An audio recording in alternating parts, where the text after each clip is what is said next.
नमस्कार, big breaking news में आपका स्वागत है। मैं हूं आपके साथ सुमित गुप्ता। बुलेटिन की शुरुआत में बड़ी खबर। जमीन के टुकड़े के लिए दो परिवार आपस में ही भिड़ गए और करौली में कोहराम मच गया। घटना हिंडौन के महू इब्राहिमपुर गांव की है, जहां जमीन के एक टुकड़े को लेकर सालों से चले आ रहे विवाद में दो परिवार के लोग आमने सामने आ गए। फिर क्या था, धारदार हथियार के साथ लाठी डंडे निकल आए और लोग एक दूसरे की जान के प्यासे हो गए। करीब आधे घंटे तक हुई इस खूनी जंग में 4 महिलाओं सहित 6 लोग घायल हो गए। बाद में स्थानीय लोगों ने बीच बचाव कर मामला शांत करवाया। घायलों को अस्पताल में भर्ती करवाया गया है और पुलिस ने केस दर्ज कर जांच शुरू कर दी है।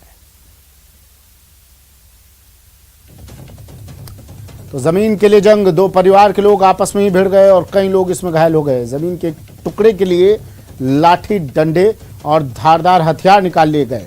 4 महिलाओं सहित 6 लोग इस खूनी संघर्ष में घायल हुए हैं।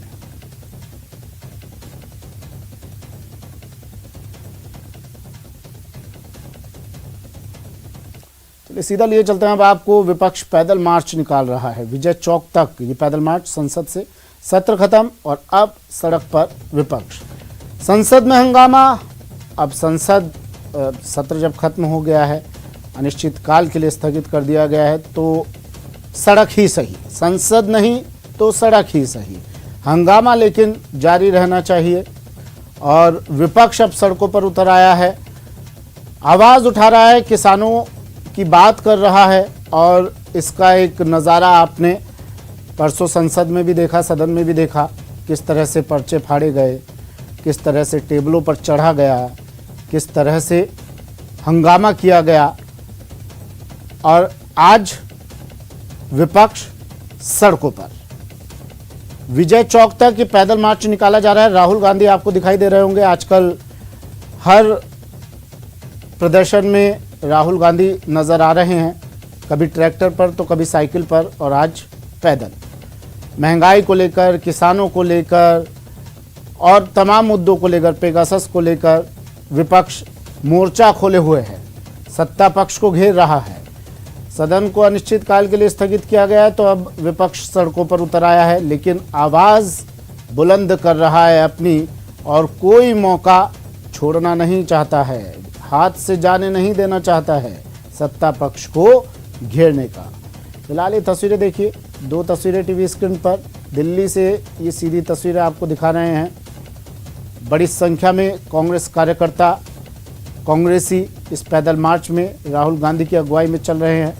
विजय चौक तक ये लोग पहुंचेंगे और बता रहे हैं अपना दम, आवाज़ बुलंद कर रहे हैं, अपनी आवाज़ की बुलंदगी बता रहे हैं, जो किसानों के समर्थन में कह रहे हैं। ऐसा कि किसानों के समर्थन में ये आवाज़ बुलंद कर रहे हैं। बढ़ती हुई महंगाई के विरोध में आवाज़ बुलंद कर रहा है विपक्ष, सत्ता पक्ष को घेर रहा है। पैदल मार्च आज विजय चौक तक राहुल गांधी की अगुवाई में। 2 तस्वीरें सीधी, ये टीवी स्क्रीन पर दिल्ली से सीधी तस्वीरें।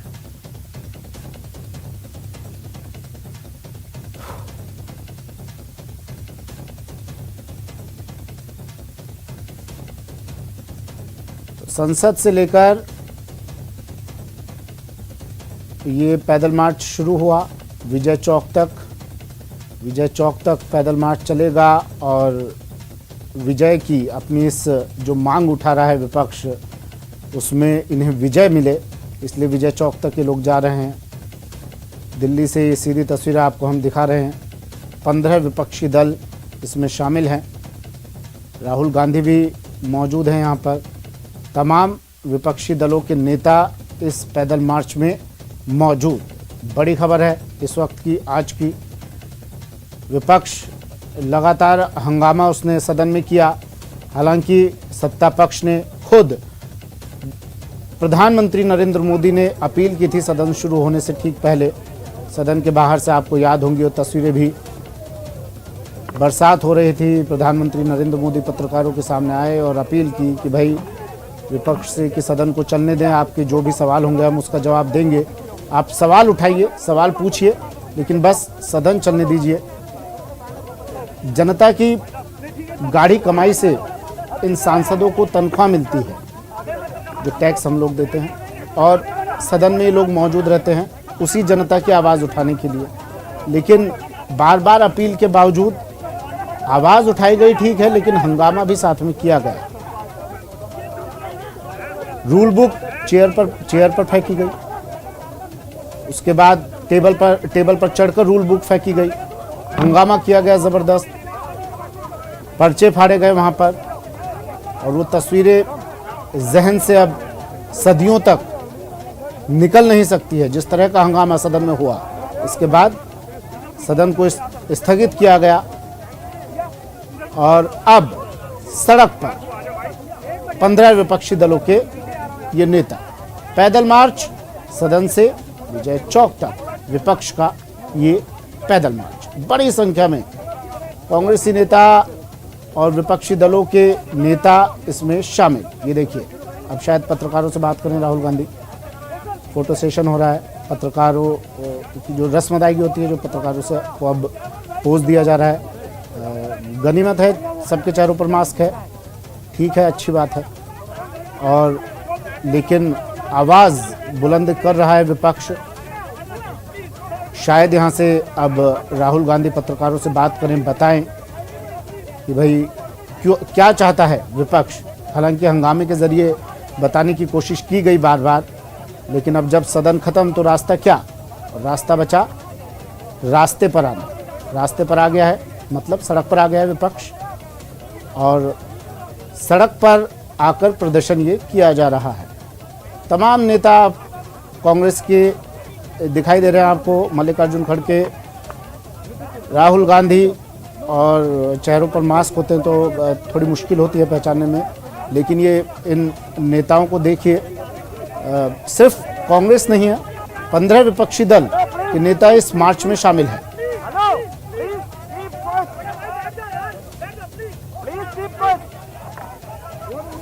शांत रहने के लिए कहा जा रहा है, यानी अब राहुल गांधी बोलेंगे, अपने मन की बात रखेंगे।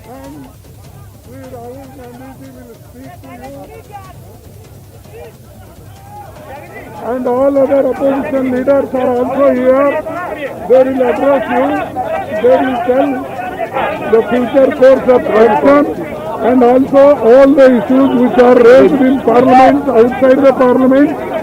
About that, everybody will speak 1 minute from all the parties.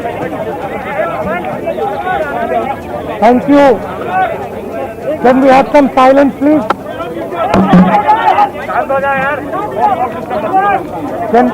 Can we have some silence? Thank you everybody for coming here. The parliament session is over, and frankly,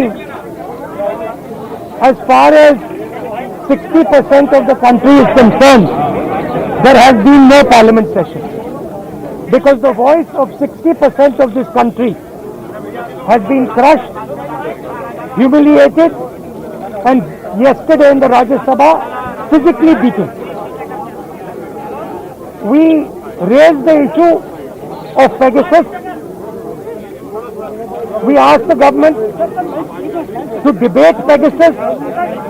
The government refuses to debate Pegasus.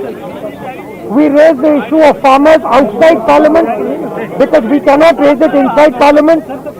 We raised the issue of price rise outside Parliament because we could not raise it inside Parliament. And today we have come here to speak to you because we are not allowed to speak inside Parliament. This is nothing short of the murder of the democracy of this country. I'd also like my friends from other parties to make their comments. Well, sir.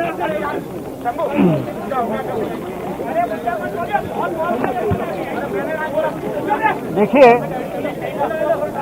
जैसे कि अभी राहुल जी ने कहा कि parliament session हुआ ही नहीं है। अगर विपक्ष को अपनी बात रखने का मौका नहीं मिला है, हम जनता के हित में, देश के हित में जो बात रखना चाहते थे, हमारा आवाज अब तक पहुंचने नहीं दिया। अगर आप इसे पार्लियामेंट का सेशन कहते हैं तो मैं मानता हूं यह पार्लियामेंट का सेशन नहीं थी। हमारे सबके सामने हमने कल देखा है, लोकतंत्र की हत्या हुई हमने देखा है, हमारे आंखों से देखा है। जिस तरह से कल राज्यसभा में मार्शल के ड्रेस पर बाहर से प्राइवेट लोग आकर हमारे महिला सांसद और हमारे सभी सांसदों के ऊपर हमला करने की कोशिश की, मुझे लगा ये मार्शल नहीं थे, मार्शल लॉ लगाया था राज्यसभा में और पार्लियामेंट में। हमने इस प्रकार से जो लोग खड़े थे कल, तो मैंने तो बोला कि मुझे लगता है कि मैं पाकिस्तान बॉर्डर पे खड़ा हूं और हमें रोका जा रहा है अंदर जाने से। इस देश में कल पवार साहब ने जो कहा है कि उनके 55 साल के संसदीय लोकशाही के पूरे जीवन में इस प्रकार का चित्र ना खड़गे साहब ने देखा है, ना पवार साहब ने देखा है, और 20 साल में ना हमने देखा है। अगर इस प्रकार से आप दर दिन लोकतंत्र की हत्या करते रहेंगे तो मुझे विश्वास है दर दिन लोकतंत्र को हम जिंदा करेंगे और ज्यादा ताकत से देश के सामने आएंगे। मैं ये जो हमारी अपोजिशन की यूनिटी है उसको धन्यवाद देता हूं कि कल भी हम एक साथ थे और आज भी एक साथ है और कल भी रहेंगे। धन्यवाद। पटेल जी जाइए ना।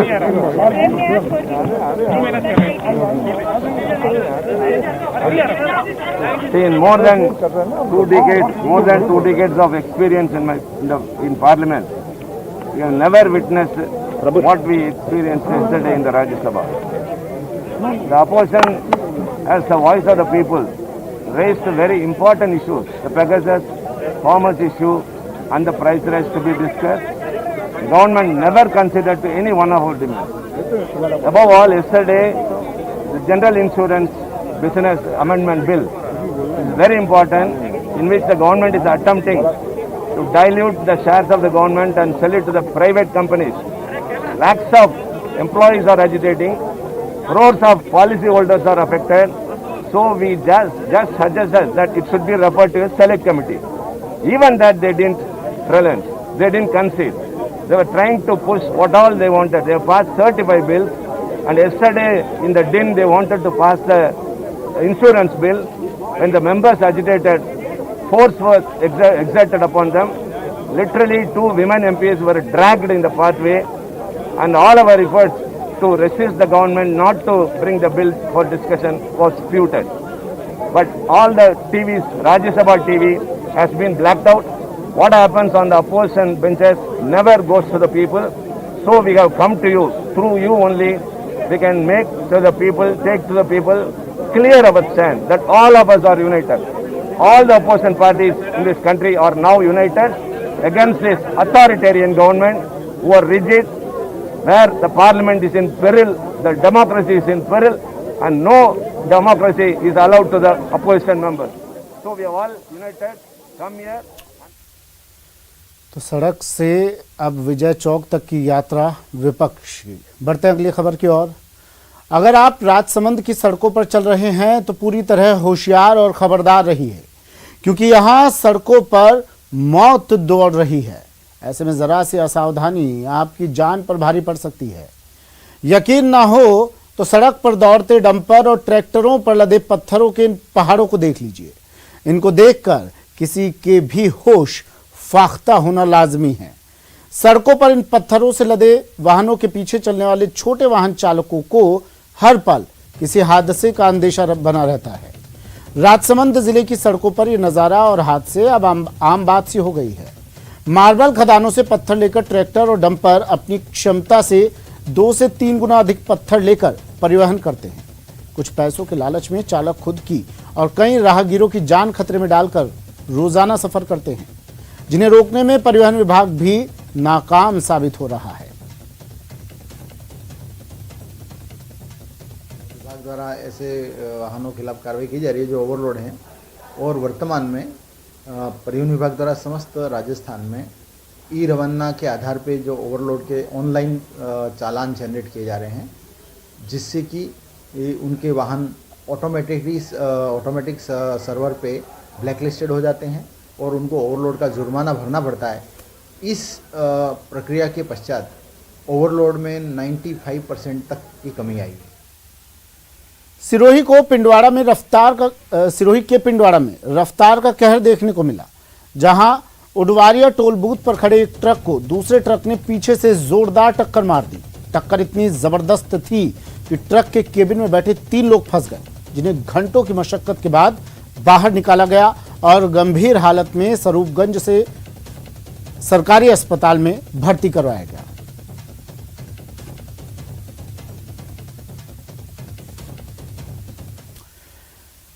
और आज न्यूज 18 पर आप देखेंगे हाईवे के वसूलीबाज। आज हम आपको दिखाएंगे कि कैसे चेकिंग की आड़ में हाईवे पर पैसे की वसूली का खुला खेल खेला जाता है, कैसे ट्रक वालों को हाईवे से गुजरने के लिए ग्रीन सिग्नल दिया जाता है। पैसे का खुला खेल।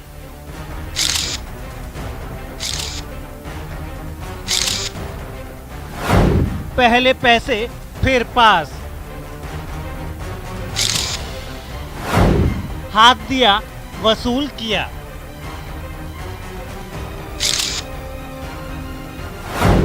बिना वसूली जाना मना है।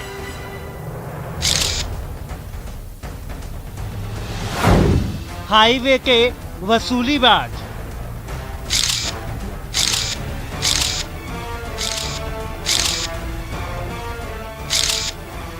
देख लीजिए, खुला खेल है परिवहन विभाग के वसूलीबाजों का। हाईवे से गुजरना है तो इनको चढ़ावा हर हाल में चढ़ाना है, वो भी पूरे 500 रुपए का। न्यूज 18 के कैमरे में कैद हुआ है अवैध वसूली का खुला खेल। आज न्यूज 18 हाईवे पर परिवहन विभाग के इस वसूली वाले खेल का पूरा पर्दाफाश करेगा। अवैध वसूली का ये खेल खेला जाता है भरतपुर में आगरा जयपुर नेशनल हाईवे पर। यहाँ लुधवाई टोल प्लाजा के पास अवैध वसूली होती है। परिवहन विभाग का स्टाफ ट्रकों से अवैध वसूली करता है। परिवहन विभाग के गार्ड ट्रकों को रुकवाते हैं और ट्रक वाले चुपचाप उनको पैसे थमा देते हैं। वसूलीबाजों की इस फौज में परिवहन विभाग के कर्मचारी और गार्ड शामिल हैं। हर रोज इस हाईवे से गुजरने वाले ट्रक वाले इन वसूलीबाजों की जेब गरम करते हैं। सुबह हो या रात, इस हाईवे पर वसूली का अवैध खेल कभी बंद नहीं होता। परिवहन विभाग हाईवे पर रूटीन चेकिंग करता है। सड़क किनारे परिवहन विभाग की गाड़ी खड़ी हो जाती है। हाथ में डंडा और मुंह पर कपड़ा बांधे वसूलीबाज अपने धंधे पर लग जाते हैं। वसूली करने के लिए ये वसूलीबाज ट्रकों के सामने आ जाते हैं, ट्रकों को हाथ दिखाते हैं, जिसके बाद ड्राइवर ट्रक रोक देते हैं। लेकिन दस्तावेज चेक करने की बजाय पैसे वसूले जाते हैं। जो आराम से पैसे देता है उस ट्रक को आगे जाने देते हैं। जिसने पैसे से इनकार किया उसे मारने पर उतारू हो जाते हैं। हाईवे से दिन भर में हजारों ट्रक निकलते हैं और परिवहन विभाग की मोटी कमाई हो जाती है। हाईवे पर हर रोज ऐसे ही अवैध वसूली होती है। वसूलीबाज ऐसे ही हाथ दिखाकर ट्रक वालों को रुकवाते हैं और ट्रक ड्राइवर बिना देर किए हाथ बाहर निकालते हैं और वसूलीबाजों की मुट्ठी गर्म करते हैं।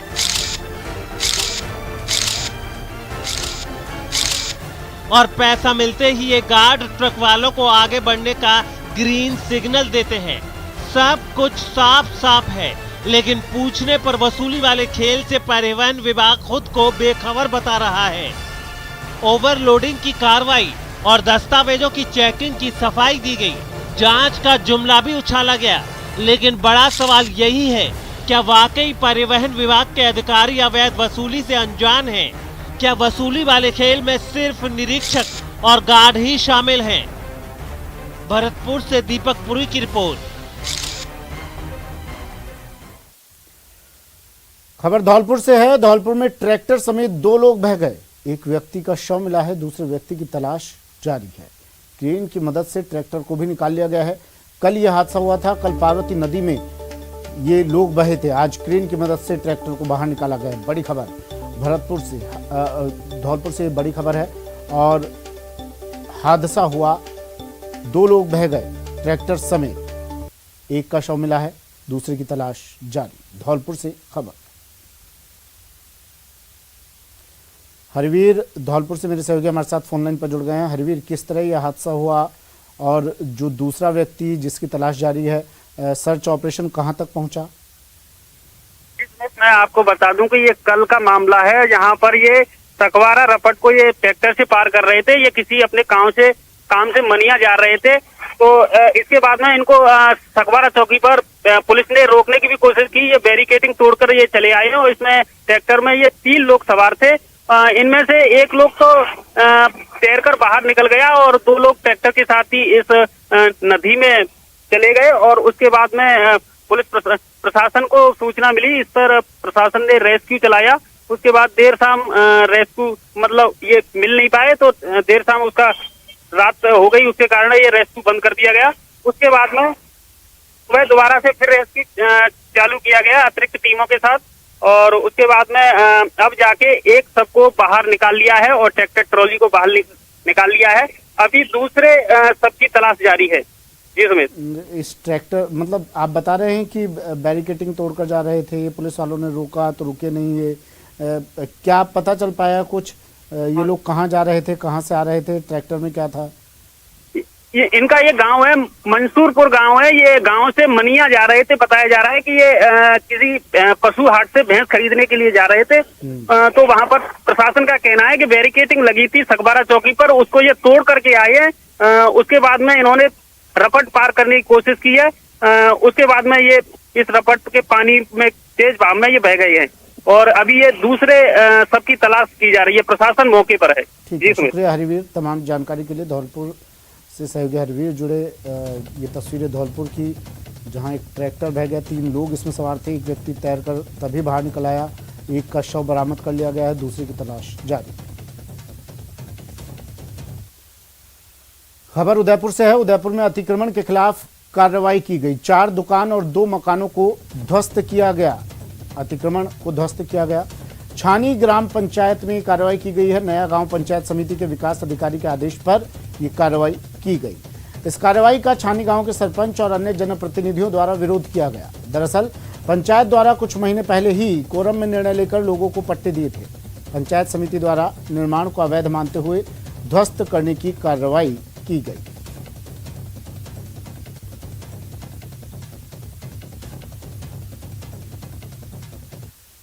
खबर जयपुर से। जयपुर में जेडीए दस्ते ने बड़ी कार्रवाई की। जोन 2 में वीकेआई से लगते ग्राम अखेपुरा में जेडीए का बुलडोजर चला। अवैध रूप से यहां नई इंडस्ट्रियल कॉलोनी बसाई गई थी, जहां तोड़फोड़ की गई। नियम विरुद्ध निर्माण कार्य यहां पर चल रहे थे। मौके पर प्लॉटिंग और सड़कों को ध्वस्त अब जेडीए दस्ता कर रहा है। मुख्य नियंत्रक प्रवर्तन रघुवीर सैनी के निर्देश पर यह कार्रवाई की जा रही है।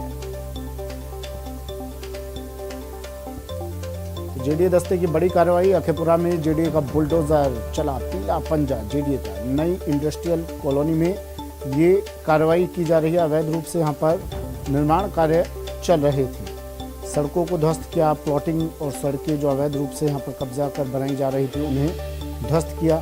जेडीए की बड़ी कार्रवाई जयपुर में। और ये तस्वीरें सबसे पहले न्यूज़ 18 राजस्थान पर। लवली वधवा मेरे सहयोगी हमारे साथ फोनलाइन पर जुड़ गए हैं जयपुर से। लवली, क्या ये पूरा मामला, क्यों ये कार्रवाई की गई?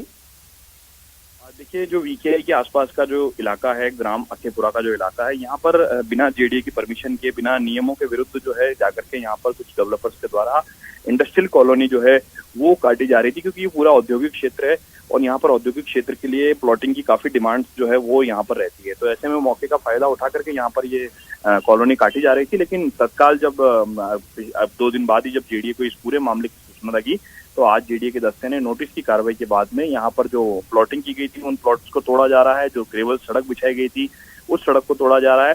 जेडीए के जो मुख्य प्रवर्तन नियंत्रक हैं रघुवीर सैनी, वो खुद मौके पर पहुंचे हुए हैं। उनकी तमाम जो टीम के लोग हैं वो मौके पर पहुंचे हुए हैं और लगातार ये कोशिश कर रहे हैं कि इलाके के अंदर जो भी अवैध निर्माण है उन अवैध निर्माणों को जो है वीकेआई से सटे हुए इलाके में जो अवैध निर्माण हो रहे हैं उन्हें तत्काल प्रभाव से, जिनको नोटिस की कार्रवाई पूरी हो चुकी है, उन्हें ध्वस्त किया जा रहा है। जी ठीक है, शुक्रिया लवली तमाम जानकारी के लिए।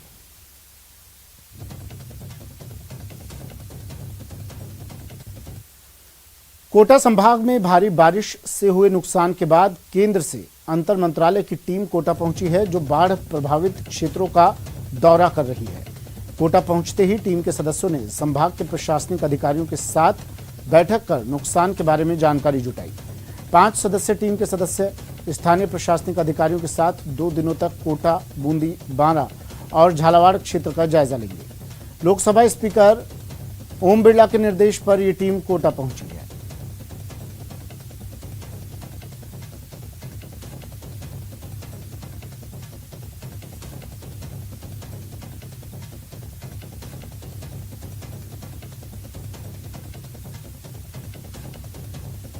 बाढ़ से बर्बादी का जायजा ये टीम लेगी।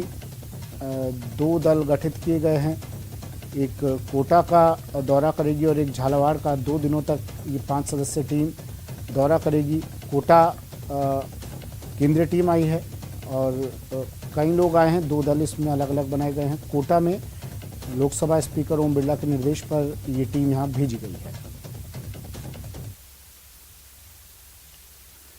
एक तो मुसीबतों वाली बारिश और ऊपर से लापरवाह बिजली विभाग। कोटा के बाशिंदे दोहरी मुश्किल में हैं। कोटा में पिछले दिनों हुई भारी बारिश ने एक गांव के लोगों की जिंदगी में अंधेरा कर दिया है। 12 दिनों से अंधेरे में डूबा गांव रोशनी की उम्मीद लगाए बैठा है, लेकिन लापरवाह बिजली विभाग के कानों पर जूं तक नहीं रेंग रही। दरअसल भारी बारिश के कारण बूढ़ादित इलाके के पाली गांव में 12 दिनों से बिजली गुल है। जाहिर है गांव अंधेरे में है और लोग लगातार बिजली सप्लाई सही करने की मांग कर रहे हैं, लेकिन बिजली विभाग सुनने को तैयार नहीं है। ऐसे में नाराज लोगों ने अब चक्का जाम और उग्र आंदोलन की चेतावनी दी है। गाँव है गाँव पाली, 500 की आबादी वाला।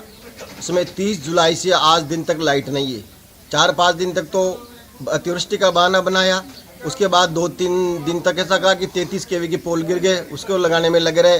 2-3 तक डीपी को ठीक करेंगे ऐसे करते रहे। यानी आज दिन तक न तो कोई अधिकारी हमारे पास आया सार सामान लेने, और हमने लाइन मैन से लेकर के आईएन जयन एक्शन तक सबको शिकायत कर दी। लेकिन वो ट्रांसफार्मर वहाँ पे फेल हो गया। यानी कि कई बार ट्रांसफार्मर आते हैं, रिपेयर होके आते हैं और टेस्ट में फेल हो जाते हैं। टेस्ट फेल कहलाता है। जब हमने लगाते हैं तो वहाँ पे नहीं चल रहा था, या तो ट्रांसपोर्टेशन में या बारिश की वजह से मॉइस्चर अंदर इंक्रीज हो गया होगा कोई, और या कोई टेक्निकल कारण रहा होगा। चलिए, बिग ब्रेकिंग न्यूज में फिलहाल इतना ही। दीजिए इजाजत, नमस्कार।